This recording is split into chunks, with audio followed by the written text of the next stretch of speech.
இன்றைக்கி நம்ம பெரியநாயக்கன்பாளையம் திருமாலூரில் இருக்கிற பொன்காளியம்மன் குகை கோயிலுக்கு போயிட்டுருக்குறோம். இது வழக்கமாக நம்ம பாலமலை போகிற வழி தான். இதுக்கு முன்னாடி இருக்கிற காணொளிகளில் பார்த்தீங்கன்னா தெரியும்.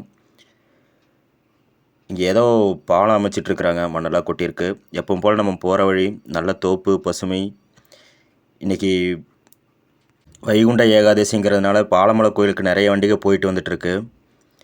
நம்ம கோவனூர் தாண்டி வந்துட்டோம். காந்திபுரத்துலேருந்து கோவனூர் வரைக்கும் தமிழக அரசு பேருந்து இருக்குது. அங்கேருந்து இந்த பக்கம் நம்ம தனியாக தான் வந்துக்கணும். அங்கே ஜீப்பு நிறைய இருக்கும், அதில் ஏறி வரலாம். இதோ இந்த திருமாலூருங்கிற இடத்துல தான் நம்ம வலது பக்கம் திரும்பி உள்ளே போகணும். நேராக போனால் பாலமலை அரங்கநாதர் கோயில். அதுக்கு பல தடவை வந்திருக்கோம். இது கோயிலுக்கு, பொன்காளியம்மன் குகை கோயிலுக்கு இப்போ தான் முதல் தடவையாக வரோம். இது போகிற வழி எனக்கு பொன்னூத்தை தான் ஞாபகப்படுத்துது. அது தடாகத்துலேருந்து வரும்போது இந்த மாதிரி ஊருக்குள்ளே பூந்து தான் போவோம். இந்த பாதை வந்து ரொம்ப சின்னதாக தான் இருக்குது. மின்வேலிகளும் அமைச்சிருக்காங்க காடுங்கிறதுனால. இதை பாருங்கள், ஆடு மேய்ச்சிட்ருக்காங்க. கிட்டத்தட்ட மேற்கு தொடர்ச்சி மலை அடிவாரத்துக்கு நம்ம வந்துட்டோம். சின்ன ஓடை மேலேருந்து வர்ற அந்த அருவியிலேருந்து வர்ற தண்ணின்னு நினைக்கிறேன். நம்ம மகிழுந்தில் வந்தோன்னா அங்கேயே நிறுத்திட்டு அதுக்கு இந்த பக்கம் நடந்து தான் வர முடியும். இந்த பாருங்கள், உள்ள 4 சக்கர வாகனமெல்லாம் வர முடியாது. ஏதாவது டிராக்டர் அந்த மாதிரி இருந்தால் வரலாம். இருசக்கர வாகனங்களும் நம்ம உள்ளே ஓடிட்டு போயிட்டுருக்கோம். இந்த நல்ல பனிமூட்டமாக இருக்குது. ஆனால் இது மத்தியானம் 12 மணி, வெயிலும் வரல. சாலையெல்லாம் கொஞ்சம் மோசமாக தான் இருக்குது. கொஞ்சம் பார்த்து ஓட்டிகிட்டு வரணும். இங்கே கொஞ்சம் வாகனங்களெல்லாம் நிறுத்தியிருக்காங்க. அதனால் நாங்களும் இங்கேயே நிறுத்திட்டு இதுக்கப்புறம் நடந்தால் போகணுன்னு நினைக்கிறேன். சரியாக தெரியல, இப்போ தான் நான் முதல் தடவையாக வரோம். இந்த சின்ன நீரோடை மேலேருந்து வர்றது. இன்றைக்கி பெருசாக மழை ஒன்றும் இல்லை. 2-3 நாளாக அந்த பக்கம் மழை இல்லை. போன வாரம் நல்ல மழையாக இருந்தது. இங்கேருந்து அப்படியே நடந்து போகலாம். எவ்வளோ தூரம் போகணுன்னு தெரியல. இதான் மலையை குடஞ்சி தான் பாதை போட்டிருக்காங்க. நம்ம தோழர் அப்படியே முன்னாடி போயிட்டுருக்காரு. இந்த இடது பக்கம்தான் அந்த ஆறு அப்படியே போயிட்டுருக்குன்னு நினைக்கிறேன். இந்த பக்கம் நல்லா பெருசாக ஆறு மாதிரி தான் இருக்குது. போக போக தான் அது குறுகலாக அப்படியே ஒரு ஓடையாக மாறுது. இதோ நல்ல வனப்பகுதி பாருங்கள். இதுதான் அந்த ஆறு நான் சொன்னது, இடது பக்கம் இருக்கிறது.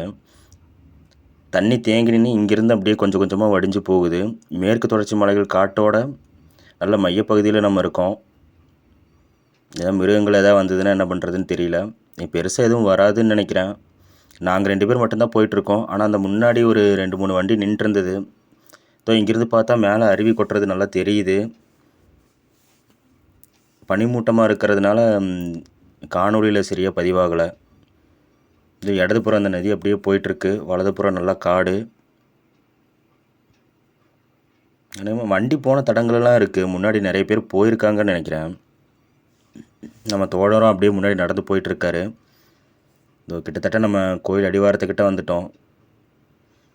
இதெல்லாம் தான் அந்த போயிட்டு அந்த பெரிய நதி உருவாகுதுன்னு நினைக்கிறேன். அந்த சின்ன ஓடைகளெல்லாம் போயிட்டு கொஞ்சம் கூட்டமாக தான் இருக்குது. நிறைய வாகனங்கள் வந்திருக்கு. அப்போ இது வரைக்கும் நம்ம வாகனத்தை ஓட்டிகிட்டு வரலாம். நம்ம தான் அங்கேயே நிறுத்திட்டோம். அதுக்கப்புறம் வழி எப்படி இருக்குன்னு தெரியல.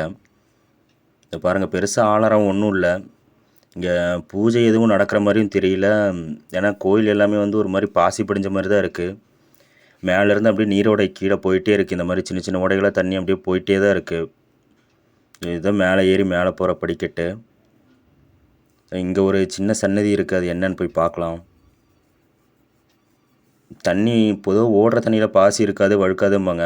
ஆனால் இந்த இடத்துல நல்லா பாசி இருக்குது பாருங்கள். வழுக்கலும் இருக்குது. பார்த்து நடந்து வரணும்.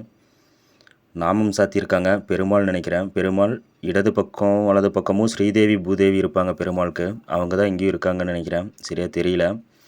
கும்பிட்டு அப்படியே நம்ம மேலே போகலாம். போகிற வழியெல்லாம் இடது பக்கம் இந்த மாதிரி தான் இந்த ஓடை அப்படியே போயிட்டே இருக்குது.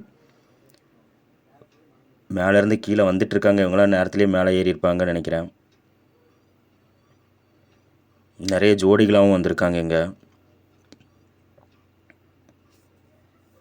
மேலே போக போக காடு நல்லா அடர்த்தியாக இருக்குது. வழியெல்லாம் குறுக்கு நெடுக்குமாக இந்த மாதிரி சின்ன அருவியும் ஓடையும் அப்படியே பாதையை கடந்து போகுது. மழை வந்ததுன்னா இந்த பக்கம்லாம் வர முடியாது. ஏன்னா மழை இல்லாமையே இந்தளவு தண்ணி போயிட்டுருக்கு. இனி மழை வந்துச்சுன்னா நம்ம பொன்னூத்து மாதிரி தான் பூரா மூழ்கிரும்னு நினைக்கிறேன்.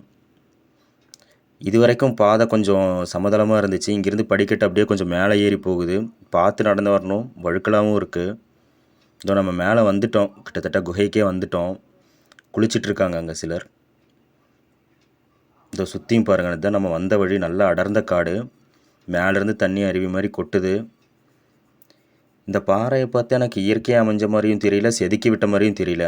அதுவும் அந்த குகைக்குள்ளே தான் நம்ம போகணும். அதுக்குள்ளே தான் பொண்ணுத்தம்மன் இருக்காங்க. முன்னாடி ஒரு லிங்கம் மாதிரி இருக்குது. இந்த குகைக்குள்ளே தான் நம்ம போகணும். எனக்கு காலும் அடிபட்டிருக்கு. முடி விலகி இருக்கிறனால படுத்து உள்ளே போகிறது கொஞ்சம் சிரமமாக தான் இருக்குது. இருந்தாலும் உள்ளே போகலாம்.